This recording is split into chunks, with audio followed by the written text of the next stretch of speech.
சொல்லி என்னடா அர்ஜுன், இன்னும் தூங்கிட்டு இருக்கியா? நைட்டு ஃப்ரெண்டு வீட்டில் பார்ட்டிடி, அதான் வர லேட் ஆயிடுச்சு. டே அர்ஜுன், எனக்கு ரொம்ப பயமா இருக்குடா. என்னடி? எப்படா எங்க வீட்ல வந்து பேச போற? எங்க அப்பா வேற இந்த வாரம் ஒரு மாப்பிள்ளை பார்க்க வராங்க, அடுத்த வாரம் ஒரு மாப்பிள்ளை பார்க்க வராங்கன்னு ஏதாவது சொல்லிட்டே இருக்காருடா. புரியுது ஐசு. எனக்கு என்ன பண்றதுன்னே தெரியலடா. முதல்ல ஒரு நல்ல வேலை கிடைக்கணும் ஐசு. உனக்கே தெரியும் நான் எத்தனை இன்டர்வியூ அட்டன் பண்ணியிருக்கேன்னு. எங்கே போனாலும் அது சரியில்லை இது சரியில்லைன்னு சொல்கிறாங்கடி. அதாண்டி இன்னைக்கு கூட ஒரு இன்டர்வியூ கூப்பிட்ருக்காங்க, போகணும். ம், சரிடா, நல்லதே நடக்கும். முடிச்சுட்டு கால் பண்ணேன். ஆ சரி. அர்ஜுன், ஞாபகம் இருக்கா? என்ன ஐசு? உன்னோட மாச சம்பளத்துல எனக்கு ஒரு சாரி வாங்கி தரேன்னு சொன்னல. இருக்குடி, புடவை தானே, வாங்கி தரேன்.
ஹலோ.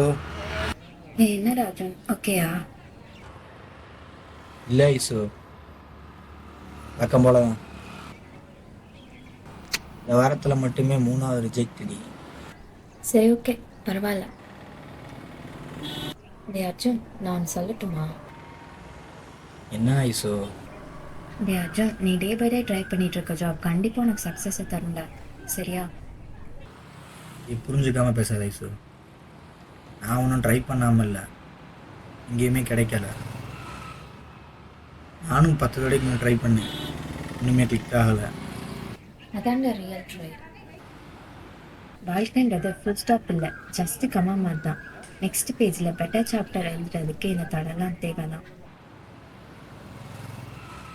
நீ எதுக்கும் கவலைப்படாத, நான் இருக்கேன், நான் உன்னை பார்த்துக்கிறேன். நீ என்னை நம்பு, நானும் உன்னை நம்புகிறேன், சரியா?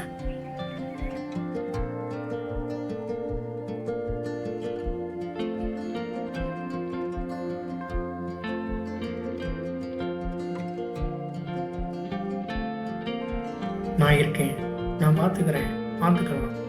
இதையெல்லாம் கேட்கும்போது எவ்வளோ சின்ன வார்த்தையாக இருக்கு. நம்மளுடைய கனவுக்காக நம்ம ரொம்ப வேகமாக ஓடிட்டுருக்கோம். அப்போது எங்கேயாவது ஒரு இடத்துல தடுமாறி நிற்போம். சுற்றி நடக்கிற எல்லா விஷயங்களும் ஒப்பிடுவோம். நம்ம கனவு நிஜம்தானா நமக்கே டவுட் வரும்.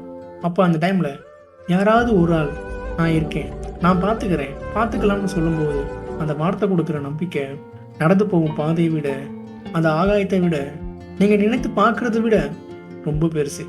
கண்டிப்பாக உங்களுக்கு யாராவது சொல்லியிருப்பாங்க,